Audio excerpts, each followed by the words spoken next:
O Senhor esteja convosco. Ele está no meio de nós. Proclamação do Evangelho de Jesus Cristo, segundo Lucas. Glória a vós, Senhor. Naquele tempo, grandes multidões acompanhavam Jesus. Voltando-se, ele lhes disse: se alguém vem a mim, mas não se desapega de seu pai e sua mãe, sua mulher e seus filhos, seus irmãos e suas irmãs, e até da sua própria vida, não pode ser meu discípulo. Não carrega sua cruz e não caminha atrás de mim, não pode ser querendo construir uma torre. Não se senta primeiro e calcula os gastos para ver se tem o suficiente para terminar? Caso contrário, ele vai lançar o alicerce e não será capaz de acabar. E todos os que virem isso começarão a caçoar, dizendo: este homem começou a construir e não foi capaz de acabar. Ou ainda, qual o rei que ao sair para guerrear com outro, não se senta primeiro e examina bem se com 10.000 homens poderá enfrentar o outro que marcha contra ele com 20.000? Se ele vê que não pode, enquanto o outro rei ainda está longe, envia mensageiros. Do mesmo modo, portanto, qualquer um de vós, se não renunciar a tudo que tem, não é meu discípulo. Da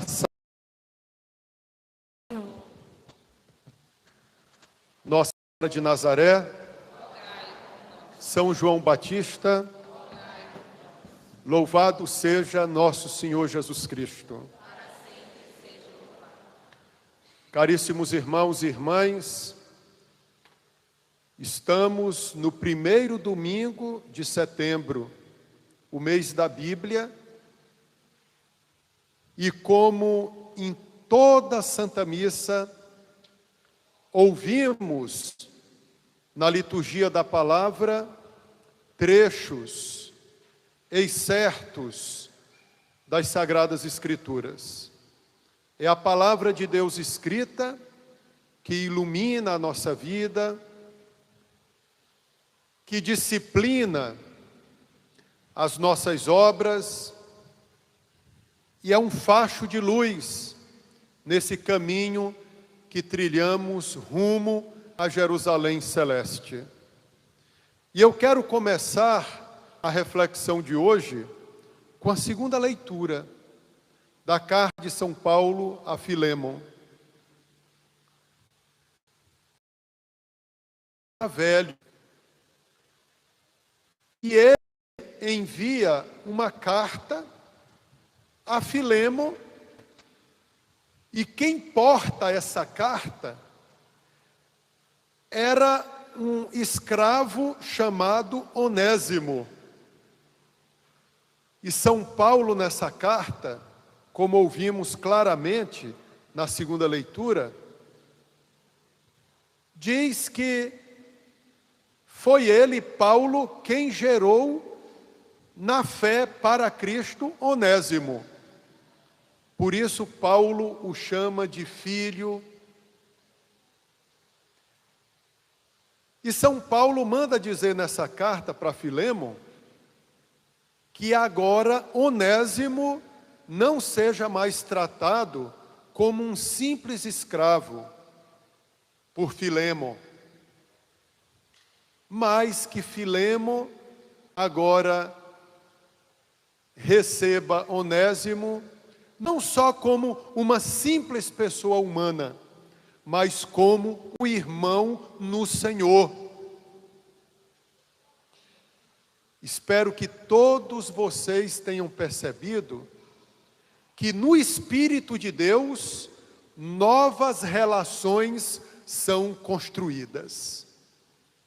Relações fortes que superam o vínculo do sangue, que superam a consanguineidade. O Espírito cria relações até mais fortes do que aquelas existentes entre mãe e filho, entre pai e filho, filhos e pais, entre esposos. São relações fundamentadas no Espírito que sobrevivem até a morte. A morte que destrói um casamento, como nós ouvimos nas cerimônias matrimoniais, só a morte poderá separar o homem e a mulher casados. A morte que destrói a relação entre pai e filho, entre filhos e pais. A morte é tão violenta, porém, se a relação for construída no Espírito, desde já, até entre aqueles que têm consanguineidade, até entre aqueles que têm um parentesco, essas relações vão perdurar. Vejam que entre nós há essa relação no Espírito. Por isso nós nos chamamos de irmãos. Assim nós nos tratamos de irmãos. Na missa, nós experimentamos a fraternidade. O padre é quem declara, mas vocês não são irmãos só dele, e ele, na missa, entre nós da fraternidade, que é muito mais forte do que qualquer vínculo. Entre nós é algo que supera até a própria amizade. Entre nós há um vínculo muito mais forte do que aquela amizade que eu tenho com um amigo de futebol, de momentos de lazer, porque o vínculo aqui é construído pelo Espírito. Vamos voltar novamente à segunda leitura da carta de São Paulo a Filemon. Faço-te um pedido em favor do meu filho, que fiz nascer para Cristo na prisão, Onésimo. Mais uma vez, lembremos, Paulo chamando Onésimo de o meu filho, porque eu o fiz nascer para Cristo. E nos parece que Onésimo tinha sido liberado da prisão, porque ele seria o correio, ele que portaria a carta endereçada a Filemon. Eu estou mandando de volta para ti. Ele é como se fosse o meu próprio coração. Uma intimidade, uma familiaridade tão grande, construída na fé entre Onésimo e Paulo. Eu gostaria de tê-lo comigo, para que ele cuidasse de mim nesta prisão, porque Paulo já estava velho. Esta prisão que eu devo ao Evangelho. Mas eu não quis segurá-lo comigo. Eu de ti por algum tempo, talvez seja para que o tenhas de volta para sempre. Parece-nos que Onésimo ficou um tempo afastado do seu senhor, do seu patrão Filemon, porque ele estava na prisão. Uma prisão por causa da fidelidade. Vocês perceberam que São Paulo, nessa segunda leitura, ele olha os acontecimentos,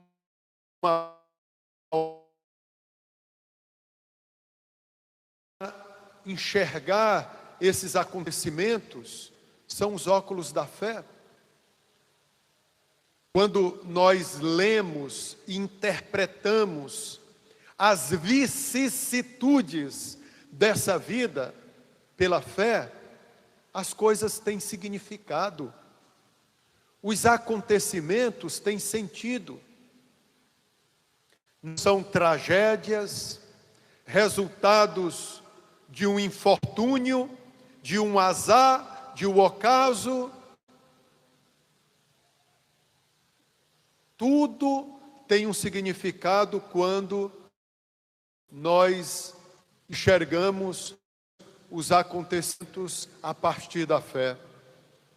Por isso São Paulo dizia na segunda leitura, na sua carta: se ele foi te tirado por algum tempo, foi para que o tivesses de volta para sempre.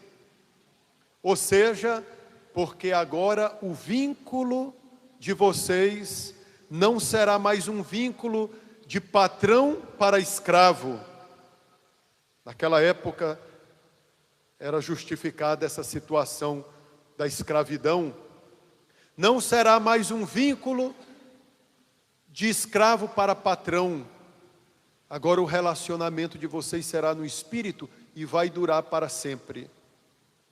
Até para além da morte, por isso que os santos são nossos amigos. Por isso que nós somos amigos dos santos, assim eles nos consideram.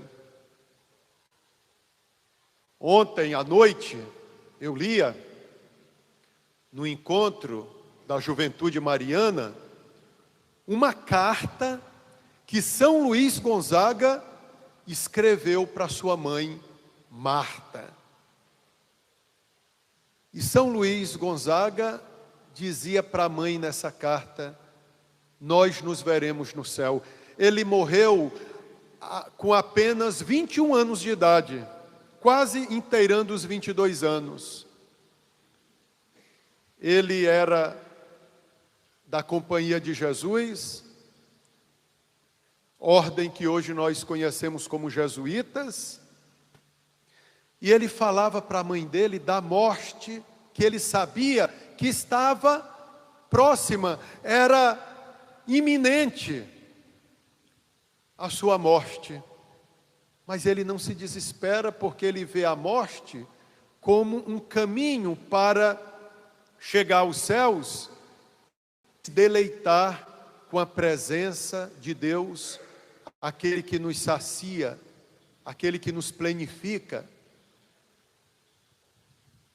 São Luís Gonzaga, nessa carta, chama esse nosso mundo de a região dos mortos. E o céu, ele chama de a terra dos viventes. Lá que se vive de verdade, aqui não se vive.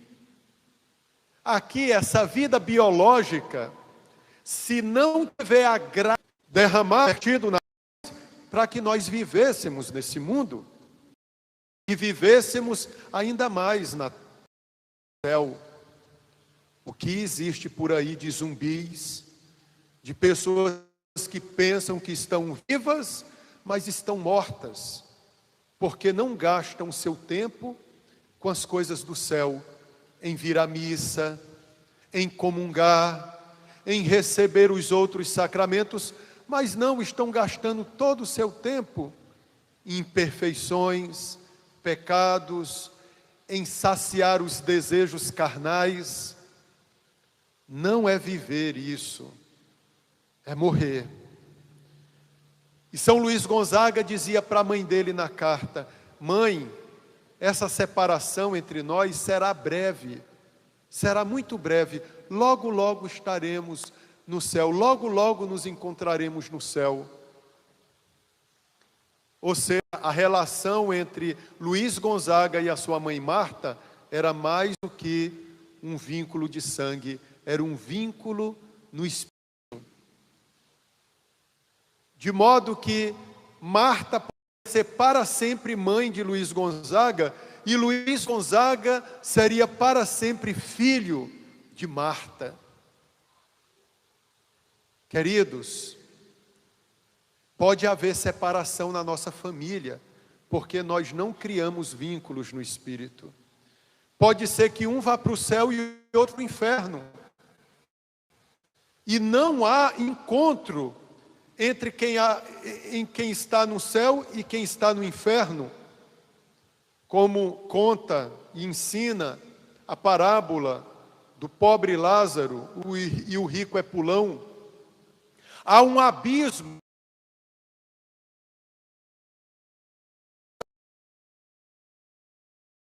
de ir para o inferno.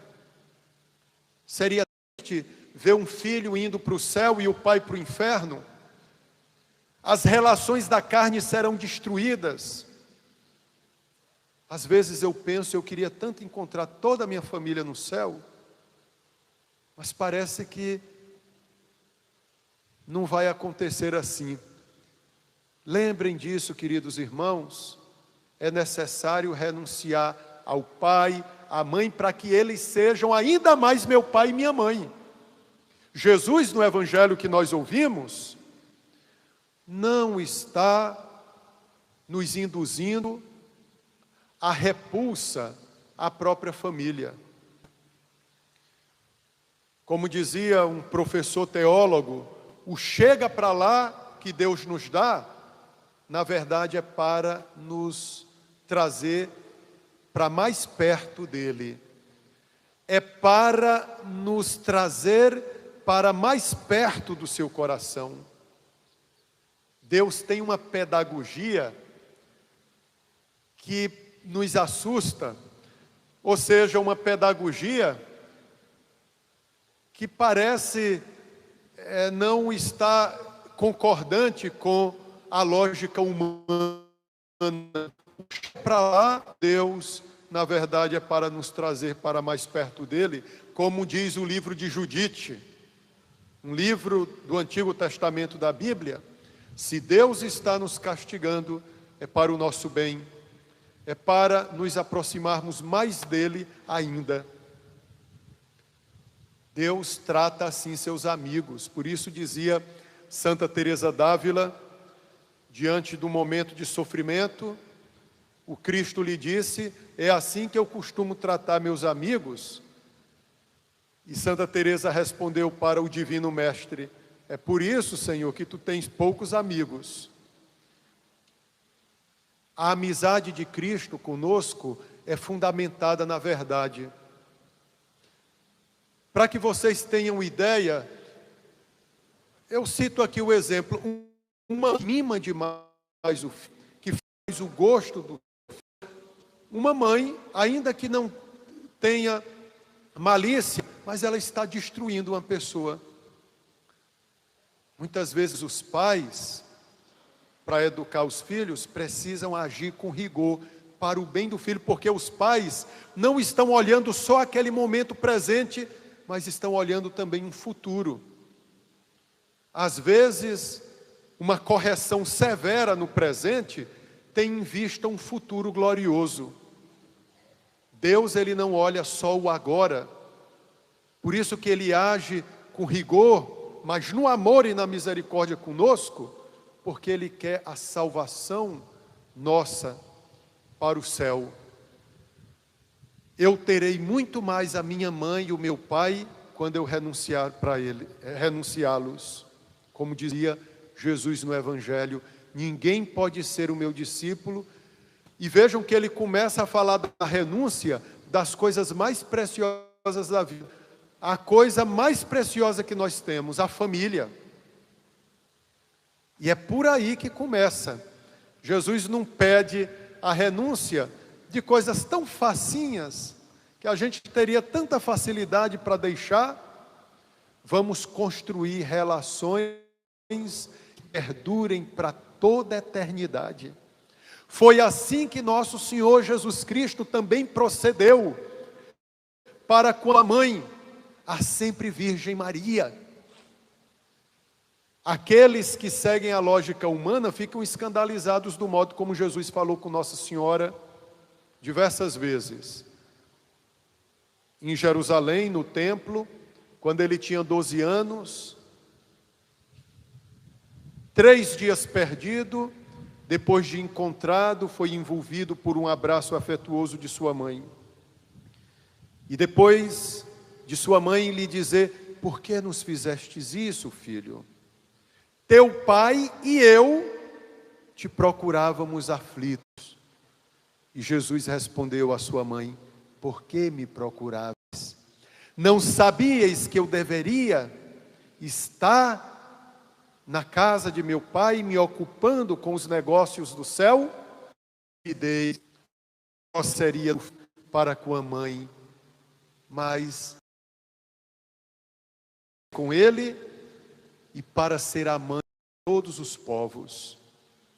Logo depois, nas bodas de Caná, Maria Santíssima diz ao filho: eles não têm mais vinho. Já perceberam que Jesus não tem uma relação açucarada com Maria Santíssima? Porque o açúcar se derrete no sol, no contato com a água. Ele não diz mamãezinha, ela não diz meu filhinho. Ela diz para ele: eles não têm mais vinho. E depois ela escuta: o que temos a ver com isso, mulher? A minha hora ainda não chegou. O chega para lá, na verdade, é para trazer Maria para mais perto ainda dele. Um dia, Jesus estava pregando para uma multidão e alguém veio lhe dizer: tua mãe e teus irmãos estão aí fora e querem ver-te. E Jesus respondeu: quem é minha mãe? Quem são meus irmãos? Minha mãe e meus irmãos são todos aqueles que ouvem a palavra de Deus e em cima de sua mãe. E Maria chamá-lo agora verdadeiramente de o meu filho, o meu filho. E isso só foi possível pela renúncia da cruz, pela renúncia pela cruz. Por isso que o Evangelho de São João coloca a Virgem Maria em pé aos pés da cruz. Era a hora da purificação daquela que não tinha pecado nenhum, daquela que era imaculada desde a concepção. Por isso que ela foi vista no céu gloriosa, grávida e dando à luz a todo momento aquele que é seu filho para sempre. Porque houve renúncia. Aquela que não tinha pecado nenhum, renunciou até o próprio filho.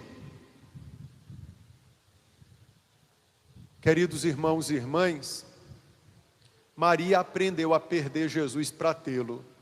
Como é que Maria perdeu o seu filho? Vamos olhar para a cruz. Jesus, faltavam alguns instantes para que ele morresse. Ele viu em pé aos pés da sua cruz a sua mãe. E ele disse assim para a mãe dele: eis aí o teu filho, se referindo ao discípulo amado que estava do lado dela. Quando Jesus fala dessa forma, eis aí o teu filho, Jesus está dizendo: olha mãe, eu vou morrer, mas eu sobreviverei neste que está do teu lado, teu filho, eis aí o teu filho. E a mãe aceita a troca. A mãe aceita a troca. É necessária essa perda. É necessário renunciar naquele momento Cristo para tê-lo para sempre consigo. Eis aí o teu filho. E Jesus diz para o filho: eis aí a tua mãe. O filho era o discípulo que Jesus mais amava. Aquele que o discípulo mais amava e que era o mais amado por Jesus entre os discípulos, agora teria que perder também o filho na mãe. Queridos irmãos e irmãs, falando ainda de Nossa Senhora, segundo o Evangelho de São Lucas, ela foi à casa de uma parenta chamada Isabel. Maria já estava grávida por obra do Espírito Santo. E vejam que entre Maria e Isabel não há aquelas etiquetas de educação, aquelas etiquetas humanas. Quando Maria entra na casa de Isabel, Isabel não chama, seja bem-vinda minha prima. Não, mudou a relação daquelas duas santas mulheres. Isabel, cheia do Espírito Santo, saúda Maria nesses termos: donde me vem a honra de que a mãe do meu Senhor venha me visitar. A criança que eu carrego no meu ventre pulou de alegria ao ouvir a tua voz. Bendita és tu entre todas as mulheres e bendito é o fruto do teu ventre. Relações que eram de consanguinidade agora são transcendidas pelas relações espirituais. Uma senhora, que era Isabel, muito mais velha do que Maria, agora se prostra, se dobra diante de uma virgem, de uma jovem, porque agora as relações mudaram, agora é uma outra família.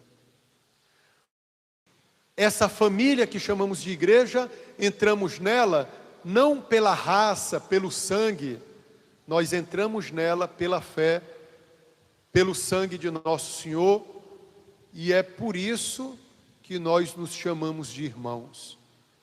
Que Deus nos dê a graça de todos nós aqui nos encontrarmos no céu, na Jerusalém do Alto.